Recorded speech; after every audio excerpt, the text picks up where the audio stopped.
Hello बच्चों, कैसे हो आप सभी। उम्मीद करता हूं सब अच्छे होंगे, मजे में होंगे। तो बच्चों, हम बात कर रहे थे सॉल्यूशन के बारे में। सॉल्यूशन में हम बात कर रहे थे लास्ट क्लास में वेपर प्रेशर के बारे में।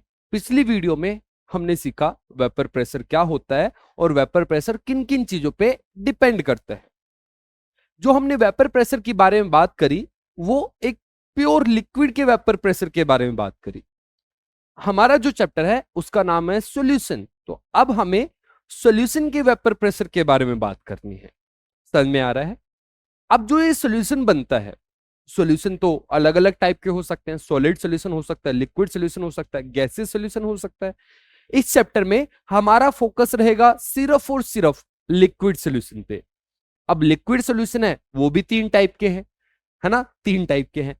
तो लिक्विड सॉल्यूशन तीन टाइप के कौन कौन से होते हैं? Solid in liquid, gas in liquid, liquid in liquid. तो हम जो वेपर प्रेशर के बारे में बात करेंगे वो बात करेंगे लिक्विड इन लिक्विड सॉल्यूशन की। क्लियर है?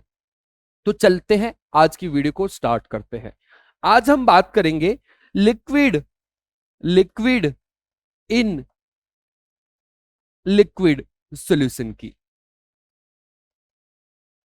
तो सबसे पहले एक लिक्विड इन लिक्विड का सॉल्यूशन बनाते हैं अपन। तो दो लिक्विड लेते हैं, उनको मिक्स करते हैं, बन जाएगा लिक्विड लिक्विड का सॉल्यूशन। एग्जाम्पल के लिए मान लेते हैं अपने पास एक कंटेनर है और इस कंटेनर के अंदर मान लेते हैं पहले वाटर है। ये वाटर के पार्टिकल्स को दिखा रहा हूं, है ना। ये जो सर्कल दिखा रहा हूं ये किसके पार्टिकल्स है? लिक्विड के पार्टिकल्स है। लिक्विड किसके? वाटर के। तो ये जो ब्लू वाला है ये वाटर है, वाटर। क्लियर है? दिख रहा है? अच्छा, अब ये तो एक प्योर लिक्विड हुआ, हमें तो बनाना है सॉल्यूशन। तो एक सॉल्यूशन बनाते हैं, एक और लिक्विड इसके अंदर मिक्स करते हैं। तो दूसरा लिक्विड हम ऐसा करते हैं, अल्कोहल को ले लेते हैं। तो ये इसके अंदर अल्कोहल मिक्स कर दिया। अच्छा, ये बताओ किसका अमाउंट ज्यादा है? अब देखो किसका अमाउंट ज्यादा है, आपको दिख रहा होगा। जो ब्लू वाले डॉट्स हैं वो ज्यादा हैं, मतलब पानी का अमाउंट ज्यादा है, अल्कोहल का अमाउंट कम है। क्लियर है? अब जो ये कंटेनर है ये क्लोज्ड है, ये कंटेनर पूरा क्लोज्ड है। इतनी बात क्लियर। हमने एक लिक्विड लिक्विड का सॉल्यूशन तैयार कर लिया है। दो लिक्विड मिक्स कर दिए हैं, पानी और अल्कोहल। अब आगे चलते हैं। एक वर्ड होता है जिसका नाम, जिसको हम बोलते हैं वोलाटाइल। इस वर्ड को पहले समझेंगे फिर आगे चलेंगे। वोलाटाइल, वोलाटाइल इस चैप्टर में बहुत आपको देखने को मिलेगा ये वर्ड। तो इसको पहले समझेंगे कि वोलाटाइल का क्या मतलब है। तो वोलाटाइल, क्या लगता है आपको वोलाटाइल का मतलब क्या होता होगा? तो वोलाटाइल का मतलब बहुत सिंपल है। हम वोलाटाइल उस सब्सटेंस को बोलते हैं, कोई भी सब्सटेंस उसको हम वोलाटाइल बोल सकते हैं अगर वो वेपर बनाता है। किसी भी चीज के अगर वेपर बनते हैं उस सब्सटेंस को हम वोलाटाइल बोलते हैं। बस इतनी सी डेफिनेशन है। फॉर एग्जाम्पल पानी, पानी के वेपर बनते हैं, यस पानी वोलाटाइल है। अल्कोहल के वेपर बनते हैं, यस वो भी वोलाटाइल है। पेट्रोल के वेपर बनते हैं, यस वो भी वोलाटाइल है। तो जो भी चीज वेपर बना सकती है जनरली एट रूम टेम्परेचर, वो वोलाटाइल की कैटेगरी में आती है, उसको हम वोलाटाइल बोलते हैं। और जिस चीज के वेपर नहीं बनते उसको हम बोलते हैं नॉन वोलाटाइल, नॉन वोलाटाइल। समझ में आ रही है बात? तो वोलाटाइल का मतलब जिसके वेपर बने, नॉन वोलाटाइल मतलब जिसके वेपर ना बने। अब वेपर किसके नहीं बनेंगे? जैसे नमक ले लिया, नमक के वेपर थोड़ी ना बनेंगे। लोहा ले लिया, लोहे के वेपर थोड़ी ना बनेंगे। बना सकते हो, उसको बहुत ज्यादा गर्म करना पड़ेगा, हाई टेम्परेचर पे लेके जाना पड़ेगा। लेकिन जो हम बात करते हैं वोलाटाइल नॉन वोलाटाइल की, वो जनरली रूम टेम्परेचर पे बात करते हैं। समझ में आ रही है बात? तो वोलाटाइल जिसके वेपर बने, नॉन वोलाटाइल जिसके वेपर ना बने। जनरली एक वर्ड यूज कर रहा हूं, जनरली। इस वर्ड का मतलब समझना। मैं बोल रहा हूं कि जनरली, ये वर्ड बोला नहीं जाता है यार। जनरली जो लिक्विड्स होते हैं वो वोलाटाइल होते हैं। जनरली लिक्विड्स आर वोलाटाइल, मतलब जो लिक्विड्स होते हैं जनरली उनके वेपर बनते हैं। अब ये वर्ड यूज कर रहा हूं जनरली, इसका मतलब मोस्ट ऑफ द लिक्विड के वेपर बनते हैं, लेकिन सारे लिक्विड के वेपर बने ये जरूरी नहीं है। समझ में आई बात? Most of the liquid vapour बनाते हैं, लेकिन कुछ ऐसे भी लिक्विड होते हैं जिनके वेपर नहीं बनते। जो बहुत ज्यादा थिक लिक्विड होते हैं, जैसे आपका ग्रीस वगैरह हो गया, तो उसके वेपर जल्दी से नहीं बनते हैं। तो हम क्या बोलते हैं, जो लिक्विड्स होते हैं जनरली वोलाटाइल होते हैं। जब भी मैं बोलूंगा लिक्विड्स क्या है, वोलाटाइल, नॉन वोलाटाइल, तो आप क्या बोलोगे, वोलाटाइल। क्योंकि most of the liquids volatile होते हैं, लेकिन सारे लिक्विड्स वोलाटाइल नहीं होते। समझ में आ रही है बात? तो वोलाटाइल मतलब which can form vapour, which substance which can form vapour. और जनरली लिक्विड्स क्या होते हैं, जनरली लिक्विड्स क्या कैसे होते हैं, वोलाटाइल होते हैं। सारे के सारे लिक्विड्स वोलाटाइल हो जरूरी है क्या? नहीं, most of the liquid volatile होते हैं। इसी तरीके से जनरली नॉन वोलाटाइल कौन होता है, सॉलिड। मैक्सिमम जो सॉलिड्स होते हैं वो नॉन वोलाटाइल होते हैं, लेकिन ये जरूरी नहीं है कि सारे के सारे सॉलिड वोलाटाइल नॉन वोलाटाइल ही हो।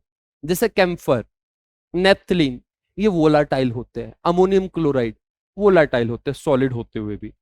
लेकिन अगर आप पूरे सारे सॉलिड को उठाओगे तो उसमें मोस्ट ऑफ द सॉलिड्स आपको कैसे मिलेंगे, नॉन वोलाटाइल। वोलाटाइल होते हैं सॉलिड्स, लेकिन कम होते हैं। तो कभी भी अगर मैं बोलूंगा नॉन वोलाटाइल, तो आप किसका एग्जांपल उठाओगे, सॉलिड। तो सॉलिड्स जब मैं बोलूंगा तो आप क्या बोलोगे, वो नॉन वोलाटाइल होते हैं। लिक्विड्स कैसे होते हैं, वोलाटाइल। क्लियर है? तो non volatile which can not form vapour, vapours. इसका एग्जांपल्स इसके रहते हैं solid. Solids are generally non volatile, और liquids are generally volatile. Generally इस वर्ड का मतलब समझना, मैं जनरली बार बार इस वर्ड पे क्यों ध्यान दे रहा हूं, क्योंकि most of the liquid volatile होते हैं, most of the solid non volatile होते हैं। लेकिन सारे लिक्विड्स वोलाटाइल हो ये जरूरी नहीं है। इसी तरीके सारे सॉलिड नॉन वोलाटाइल हो ये भी जरूरी नहीं है। समझ में आई बात? क्या समझाना चाह रहा था मैं आपको, समझ में आया? चलो अब बात करते हैं अल्कोहल और वाटर की। दोनों लिक्विड है, क्या वोलाटाइल है? यस, वोलाटाइल है। क्या इनके वेपर बनेंगे? यस, वेपर बनेंगे। तो वेपर बना लेते हैं, लिक्विड्स लिए थे, अब इनके क्या बनेंगे, वेपर। तो वेपर बनाते हैं, तो ये हो गया अपना अल्कोहल। अब वाटर के वेपर बनाते हैं, वाटर का अमाउंट ज्यादा है तो उसके वेपर्स ज्यादा बनेंगे, क्योंकि चारों तरफ आपका ये वाटर ही वाटर रहेगा। समझ में आई बात? अब यहां पे देखो, आपसे एक छोटा सा क्वेश्चन है, आप ये बताइए यहां पे कितने सॉल्यूशन है, सॉल्यूशन कितने? तो बच्चे बोलेंगे एक सॉल्यूशन। लेकिन यहां पे एक नहीं, दो सॉल्यूशन है। पहचानो कहां पे है दो सॉल्यूशन। एक ये नीचे सॉल्यूशन बना हुआ है, मिक्सर है, ये एक सॉल्यूशन। एक ऊपर भी एक सॉल्यूशन है, हाँ या ना? ये गैसियस सॉल्यूशन है, लिक्विड सॉल्यूशन है। तो नीचे वाले स्टेट को इसको बोलेंगे लिक्विड फेज या लिक्विड सॉल्यूशन, ये लिक्विड फेज है। और ऊपर वाली कौन सी फेज है, ये अपनी गैसियस फेज है। इसको वेपर फेज भी बोल सकते हैं, गैसियस फेज। इतनी बात आई समझ में? दो सॉल्यूशन है, एक लिक्विड सॉल्यूशन है, एक गैस का सॉल्यूशन है, क्योंकि यहां पे भी मिक्सर बना हुआ है, दो गैसेस हैं। समझ में आ रही है बात? अब सुनो, अब ये जो गैस के पार्टिकल्स हैं, जो वेपर्स हैं, वो चलते रहेंगे या रुके हुए रहेंगे? चलते रहेंगे। ऑब्वियस सी बात है, गैस के पार्टिकल रुकते नहीं है, चलते रहते हैं, घूमते फिरते रहते हैं। चलते फिरते रहेंगे तो दीवारों से टकराएंगे, दीवारों से टकराएंगे तो प्रेशर लगाएंगे, उसको हम क्या बोलेंगे, वेपर प्रेशर। किसका वेपर प्रेशर? सॉल्यूशन का। तो उसको मैं डिनोट कर रहा हूं, उस वेपर प्रेशर को डिनोट कर रहा हूं पीटी से। तो व्हाट इज पीटी? तो आप बोल सकते हो टोटल वेपर प्रेशर, या आप बोल सकते हो वेपर प्रेशर ऑफ सॉल्यूशन। तो पीटी का मतलब क्या है, वेपर प्रेशर, या टोटल वेपर प्रेशर भी बोल सकते हो, vapour pressure of solution. Clear है? इतना दिख रहा है आपको? तो ये वेपर प्रेशर, यहां पे जो टोटल प्रेशर लगेगा उसको बोलेंगे वेपर प्रेशर। किसका है वो? सॉल्यूशन का। अब जो ये टोटल प्रेशर लगाएंगे ये गैस के पार्टिकल्स, वेपर के पार्टिकल्स, उसमें कुछ कंट्रीब्यूशन रहेगा इस ब्लू वाले का और कुछ कंट्रीब्यूशन रहेगा येलो वाले का। मतलब कुछ कंट्रीब्यूशन रहेगा वाटर का और कुछ कंट्रीब्यूशन रहेगा किसका, अल्कोहल का। तो अगर अगर मैं सिर्फ बात करता हूं वाटर वाले पार्टिकल्स का, सिर्फ वाटर वाले पार्टिकल्स जो प्रेशर लगा रहे हैं, उसको मैं डिनोट करता हूं पीडब्ल्यू से। तो what is PW? PW PW का मतलब क्या है? पीडब्ल्यू का मतलब है पार्शियल, पार्शियल, दिख रहा है ये वर्ड, पार्शियल वेपर प्रेशर। इसको थोड़ा सा इस तरफ लिखते हैं, partial vapour pressure of of water. Partial क्यों बोला? पार्शियल कब वर्ड यूज करते हैं? जब अपने पास मिक्सर होता है ना। अगर यहां पे एक ही होता तो मैं सिंपल लिख सकता था, अगर सिर्फ पानी होता तो मैं बोलता वेपर प्रेशर ऑफ वाटर, लेकिन वाटर के साथ किसी और चीज के भी वेपर है, इसलिए मैं बोलता हूं partial vapour pressure. Partial pressure का मतलब क्या होता है? किसी इंडिविजुअल का प्रेशर जब होता है तो हम बोलते हैं मिक्सर में किसी इंडिविजुअल के प्रेशर को हम पार्शियल वर्ड से डिनोट करते हैं। पार्शियल हमें बताता है कि भाई मिक्सर के अंदर की बात हो रही है। तो partial vapour pressure of water, उसको हमने डिनोट कर दिया पीडब्ल्यू से। पीटी क्या है? टोटल वेपर प्रेशर या वेपर प्रेशर ऑफ सॉल्यूशन। इसी तरीके से अपने पास ये भी है दूसरा एक और, अल्कोहल के भी वेपर है, तो उसको मैं डिनोट कर रहा हूं पीए से, और इसको क्या बोलेंगे? This is partial vapour pressure of alcohol, partial vapour pressure of alcohol. इतनी बात क्लियर? अगर मुझे टोटल प्रेशर निकालना है तो टोटल प्रेशर किसके इक्वल हो जाएगा? तो हम बोलेंगे P W plus P A, partial vapour pressure of water plus partial vapour pressure of alcohol. ये कहां से आया? ये डाल्टन जी ने दिया। डाल्टन क्या बोलते हैं? डाल्टन बोलते हैं जो टोटल प्रेशर होता है वो sum of individual gas pressure या sum of partial pressure of each component होता है। जो टोटल प्रेशर होता है वो जो पार्शियल प्रेशर है उनके सम के इक्वल होता है। सिंपल सी बात, आप भी समझ सकते हो कि टोटल प्रेशर क्या होगा? जो ये अकेले अकेले लगा रहे हैं उसके सम के इक्वल। समझ में आई बात? P total is equal to P W plus P A. इतनी बात क्लियर है? अभी स्टार्टिंग हो रही है क्लास की, तो आपको पहले समझाया कि जब हम सॉल्यूशन बनाएंगे दो लिक्विड्स का तो वहां पे क्या सीन रहेगा। दो फेज रहेंगे, एक लिक्विड फेज एक गैसेस फेज। गैसेस फेज वाले जो पार्टिकल हैं वो प्रेशर लगाएंगे, उसको बोलेंगे टोटल वेपर प्रेशर। उसमें एक एक का इंडिविजुअल का प्रेशर होगा, उसको हम बोलेंगे पार्शियल वेपर प्रेशर, इंडिविजुअल का जो भी है, जो भी कंपोनेंट है। क्लियर है? अब चीजों को और आगे लेके चलते हैं, थोड़ा सा जनरल तरीके से चीजों को समझते हैं। फिर से एक सोल्यूशन बना रहा हूं, अभी तक समझाने के लिए थी चीजें, अब एक्चुअल चीज पे आ रहे हैं। मान लो फिर से मैं एक सोल्यूशन बनाने जा रहा हूं और इस तरफ इस बार फिर से दो लिक्विड ले रहा हूं। एक ये ग्रीन वाला लिक्विड है,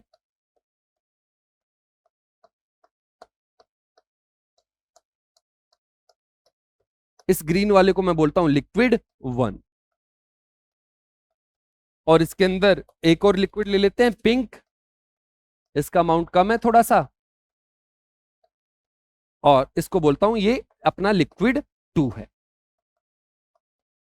दोनों वोलाटाइल है, लिक्विड तो वोलाटाइल होंगे, दोनों के वेपर बनेंगे तो वेपर बना लेते हैं। तो ये वेपर बना दिए पिंक वाले के, लिक्विड 2 के, और ये वेपर बन गए किसके? लिक्विड 1 के।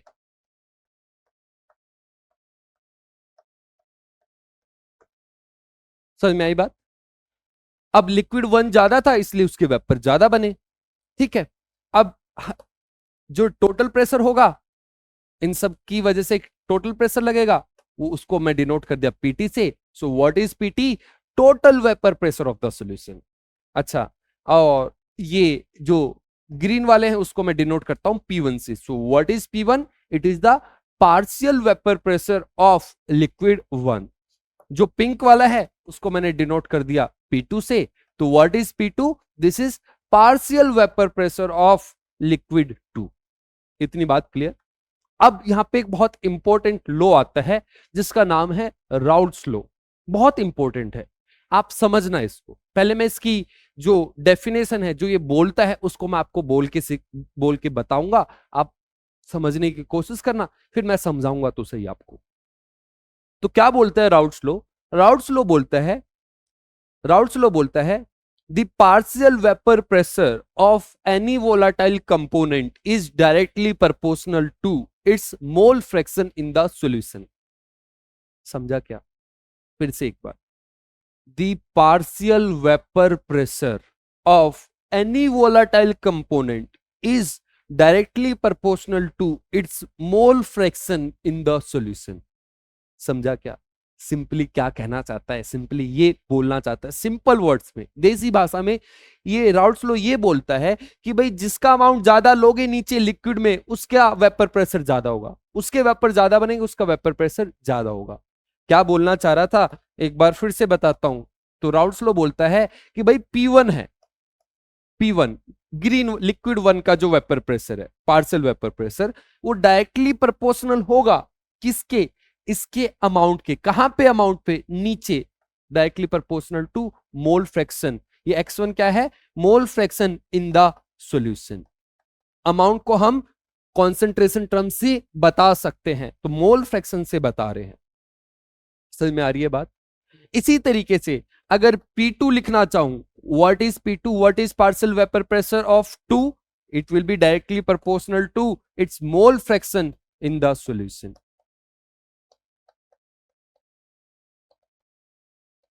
समझ में आया?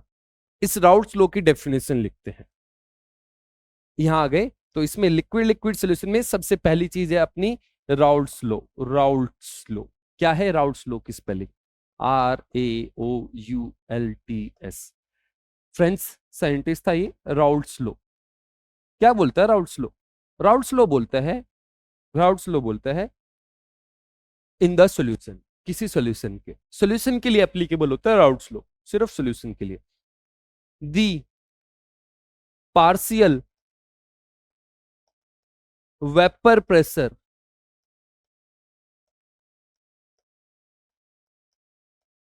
The partial vapour pressure of any volatile component is directly proportional to its mole fraction, मतलब उसी कंपोनेंट का mole fraction, to its mole fraction in the solution. देखो तीन चीजें हैं, पार्शियल वेपर प्रेशर और डायरेक्टली प्रोपोर्शनल किसके? Mole fraction in the solution. Solution में अगर उसका मोल फ्रैक्शन ज्यादा है तो उसका वेपर प्रेशर भी ज्यादा बनेगा। सॉल्यूशन में मोल फ्रैक्शन ज्यादा होने का मतलब उसकी अगर क्वांटिटी ज्यादा है तो उसके वेपर प्रेशर भी ज्यादा होगा। ये कहना है राउट्स लॉ का। क्लियर है? राउट्स का ये कहना है। इसको थोड़ा और समझते हैं, चीजों को और जानने की कोशिश करते हैं। चलिए यहां पे चलते हैं।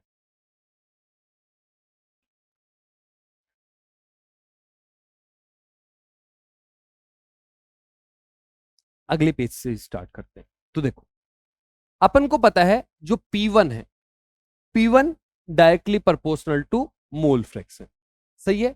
कहां से आया? ये आया राउट्स लॉ से। ये राउट्स ने दिया है, राउट्स लॉ। अब मुझे ये हटाना है प्रोपोर्शनलिटी का साइन, तो आपको पता है क्या करना रहता है? कांस्टेंट आता है। तो P1 is equal to K into mole fraction. सही है? अब मैं इस K को फाइंड आउट करने की कोशिश करूंगा, इस K को निकालने की कोशिश करूंगा, इस कांस्टेंट को फाइंड आउट करने की कोशिश करूंगा। कैसे? तो उससे पहले मैं आपको कुछ चीजें बताना चाहता हूं। फिर से वो सॉल्यूशन बना रहा हूं। सॉल्यूशन बनाने से पहले मान लेते हैं अपने पास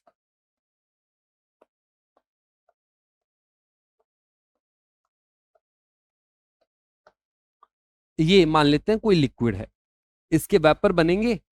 यस, ये वेपर बन गए। ये वेपर कुछ प्रेशर लगाएंगे, यस लगाएंगे। तो इस प्रेशर को मान लेते हैं लिक्विड 1 है। तो इस लिक्विड को मैं क्या बोलूं? अरे यार यार यार यार, कंपैरिजन कराना है मुझे, तो पीछे जाना पड़ेगा। पीछे वाली स्लाइड पे आ गया हूं मैं फिर से। मुझे कुछ आपको इसके कंपैरिजन में बताना है, तो इसी के हिसाब से चलेंगे। तो मान लेते हैं ये अपने पास सॉल्यूशन था, और इस सॉल्यूशन को ही बनाने के लिए मान लेते हैं मुझे 2 लिक्विड की जरूरत पड़ रही थी। समझना यार, समझना, ध्यान से समझना। तो मैं क्या करता हूं, मैं मेरे पास है ना अब अभी सिर्फ ये लिक्विड 1 है, सिर्फ और सिर्फ लिक्विड 1, सॉल्यूशन नहीं बनाया है, लिक्विड 1 है। ग्रीन वाला लिक्विड 1 था। क्या लिक्विड वोलाटाइल है? यस वोलाटाइल है। क्या इसके वेपर बनेंगे? यस वेपर बनेंगे, वेपर बन गए। अब ये वेपर है, ये प्रेशर लगाएंगे तो इसका कुछ वेपर प्रेशर होगा। तो मैं आपसे एक क्वेश्चन पूछना चाहता था, इसलिए इसको यहां पे बनाया है ताकि आपको दोनों दिखा सकूं। तो मेरा क्वेश्चन क्या है कि यहां पे जो वेपर प्रेशर होगा, यहां पे लिक्विड 1 का वेपर प्रेशर कितना है? Partial vapour pressure P1। यहां पे जो वेपर प्रेशर होगा वो P1 होगा या P1 नहीं होगा? बस इतना सा क्वेश्चन है। वेपर प्रेशर सेम होगा या अलग होगा? आप ये भी मान सकते हो कि इसका अमाउंट और इसका अमाउंट सेम है, बस डिफरेंस क्या है, यहां पे लिक्विड 2 भी है, यहां पे लिक्विड 2 नहीं है। तो बताइए यहां पे P1 होगा या कुछ अलग होगा? सोचिए, थोड़ा सा टाइम दीजिए अपने आप को। मैं बताऊं? चलो मैं बताता हूं। तो यहां पे जो वेपर प्रेशर होगा उससे अलग होगा, P1 नहीं होगा। आप बोलोगे P1 क्यों नहीं होगा? तो आपको पता है वेपर प्रेशर इंटरमोलिकुलर फोर्स पे डिपेंड करता है, सही है, इंटरमोलिकुलर फोर्स पे डिपेंड करता है। यहां पे जो पार्टिकल्स हैं लिक्विड के अंदर वो सारे पार्टिकल एक जैसे हैं, वहां पे अलग अलग पार्टिकल्स हैं। अगर अलग अलग पार्टिकल्स है तो इंटरमोलिकुलर फोर्स पक्का बदला होगा। इंटरमोलिकुलर फोर्स बदला है, यहां पे इंटरमोलिकुलर फोर्स अलग है। इंटरमोलिकुलर फोर्स अलग है तो वेपर प्रेशर भी अलग होगा। समझ में आ रही है बात? तो यहां पे जो वेपर प्रेशर है उसको मैं डिनोट कर रहा हूं P1 नोट से, नोट से। इस ये नोट जहां पे लगा दूंगा उसका मतलब आप समझ जाना, कहीं पे भी अगर ये नोट दिखे इस चैप्टर में तो इस नोट का मतलब है कि भाई ये प्योर का है। तो इस P1 का मतलब क्या है? This is the vapour pressure, partial नहीं बोल रहा हूं क्योंकि एक ही चीज है, vapour pressure of pure liquid 1। What is P1 not? This is the vapour pressure,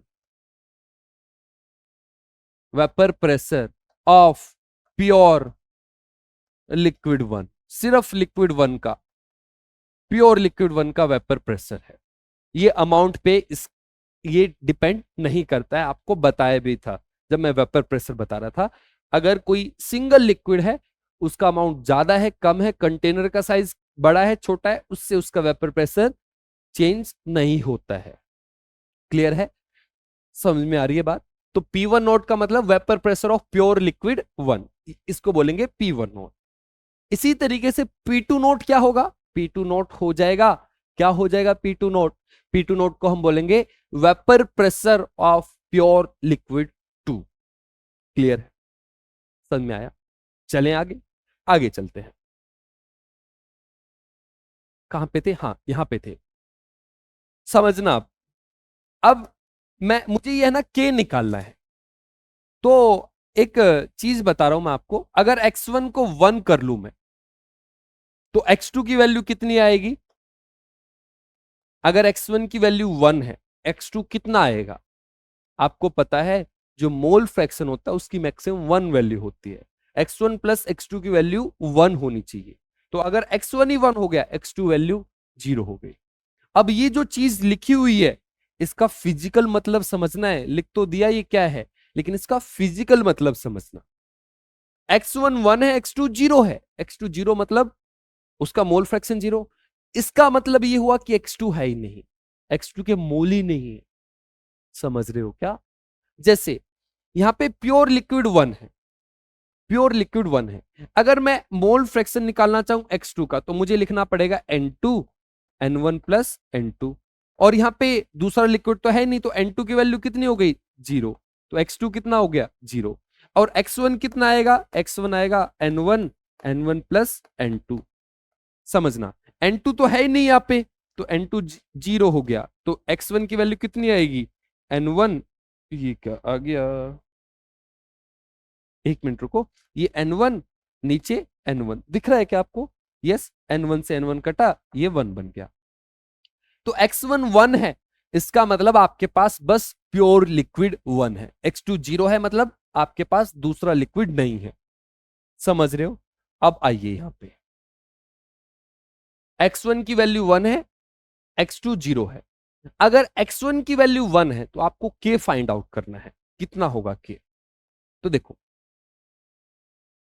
P1 बन जाएगा P1 नोट। आप बोलोगे क्यों बना, X1 की वैल्यू 1 है इसलिए। X1 1 है, X1 1 है मतलब प्योर लिक्विड 1 है, और प्योर लिक्विड 1 का वेपर प्रेशर कितना होता है, P1 नॉट। सही बात है, तो K की वैल्यू अपने पास आ गई, तो K किसकी इक्वल है, P1 नॉट। समझ में आया? तो हम अब K की वैल्यू वहां पे पुट करते हैं, तो P1 is equal to P1 naught into X1। ये राउट्स लॉ का फॉर्मूला है, ये अपने काम आएगा। ये हमने वेपर प्रेशर निकाला किसका, लिक्विड 1 का। Partial vapour pressure of liquid 1 अगर हमें चाहिए तो कैसे आएगा, मोल fraction in the solution multiply कर दो किससे, उसके प्योर के वेपर प्रेशर से। इसी तरीके से अगर आपको P2 चाहिए रहेगा तो P2 कितना हो जाएगा, X2, और उसका जो कांस्टेंट आएगा वो आएगा P2 नोट। कैसे आएगा, समझ में आ रहा है ना? देखो वो भी बता देता हूं फिर से। तो आप लिखोगे P2 is directly proportional to X2। इसको कांस्टेंट को हटाओगे, मतलब कांस्टेंट लेके आओगे X2, X2 को 1 किया और X1 कितना हो जाएगा, X1 हो जाएगा 0, X2 1 है तो P2 क्या बन जाएगा, P2 बन जाएगा P2 नोट, और K के इक्वल X2 की वैल्यू 1।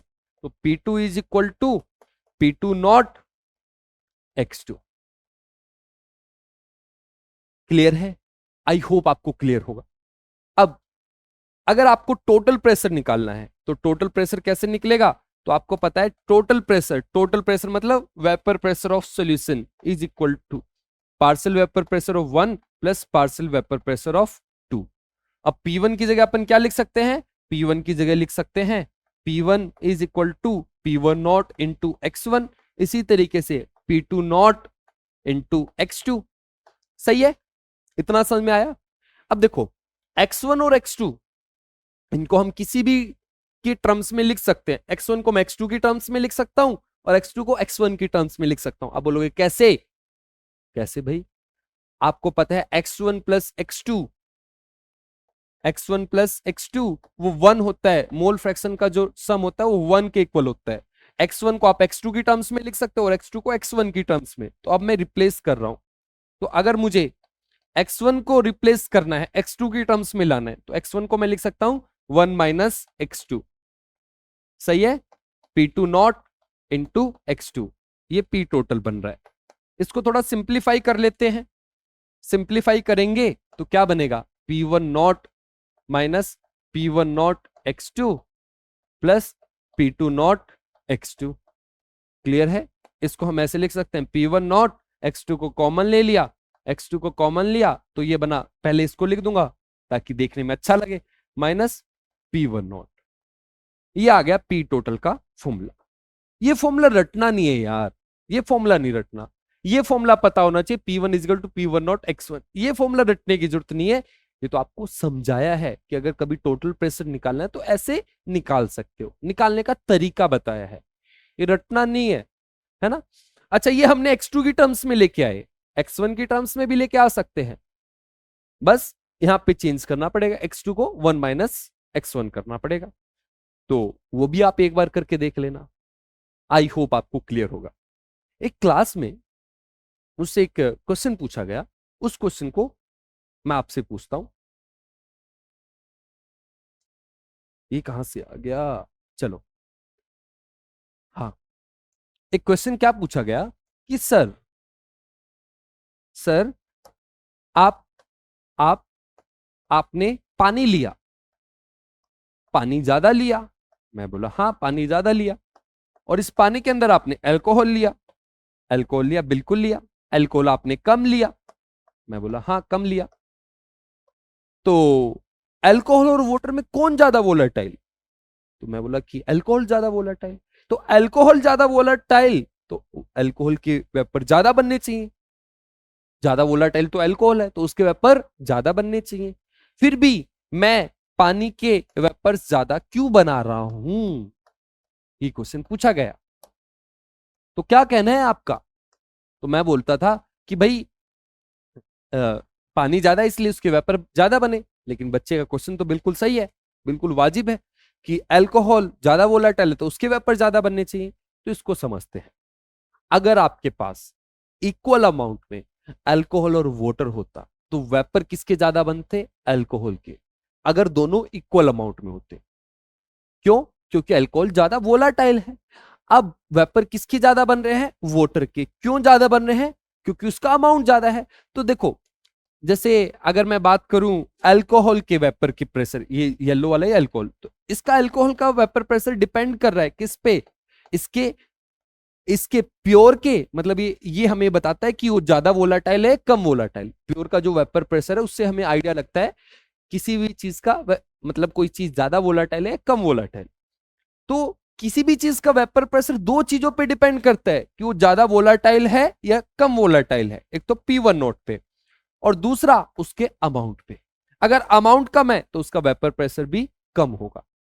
तो जब इक्वल अमाउंट था तो इक्वल अमाउंट था तो डिपेंड कर गया इस पे, जो ज्यादा वोलेटाइल उसके वेपर ज्यादा। लेकिन इसके साथ साथ उसके अमाउंट पे भी वेपर प्रेशर डिपेंड करता है।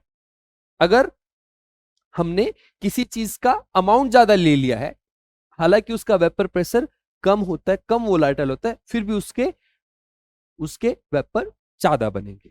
तो वेपर प्रेशर दो चीजों पे डिपेंड करता है, एक तो उसके नेचर पे, ये नेचर हमें बताता है, दूसरा उसके अमाउंट पे। आई होप आपको क्लियर होगा। क्लियर है? ये था अपना राउट्स लॉ। राउट्स लॉ के बारे में अभी पूरा खत्म नहीं हुआ है। राउट्स लॉ के बारे में बाकी बातें अगली क्लास में करेंगे। आज के लिए इतना ही, मिलते हैं अगली वीडियो में। तब तक के लिए गुड बाय, थैंक यू।